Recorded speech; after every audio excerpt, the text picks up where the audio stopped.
નમસ્કાર મિત્રો, વિડીયોમાં તમારું સ્વાગત છે। તો મિત્રો, અત્યારે હાલની ખૂબ જ મોટી અને દુઃખદ ખબર સામે આવી રહી છે। ત્યારે મિત્રો તમને જણાવી દઈએ કે પ્લેન ક્રેશ, લોકો બળીને ખાક। જી હા મિત્રો, તો અત્યારે હાલની ખૂબ જ મોટી અને દુઃખદ ખબર સામે મળી રહી છે। ત્યારે મિત્રો તમને જણાવી દઈએ કે મેક્સિકોના ટોલુકામાં એક પ્રાઇવેટ વિમાન ક્રેશ થયું, જેમાં 7 લોકોના મોત થયા। જી હા મિત્રો, તો અત્યારે હાલની આ ખૂબ જ મોટી અને ચકચારી ઘટના સામે મળી રહી છે।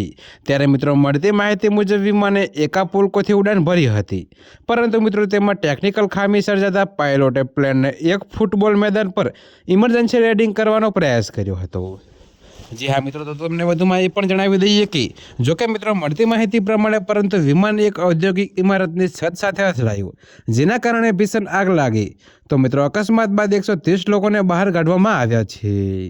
ત્યારે મિત્રો અત્યારે હાલ માટે આટલું જ। મળીશું નવી અપડેટ સાથે, અને જો તમને મારા વિડીયો પસંદ આવતા હોય તો વિડીયોને લાઇક, કોમેન્ટ, શેર અને અમારી ચેનલને સબસ્ક્રાઈબ કરવાનું ભૂલતા નહીં મિત્રો।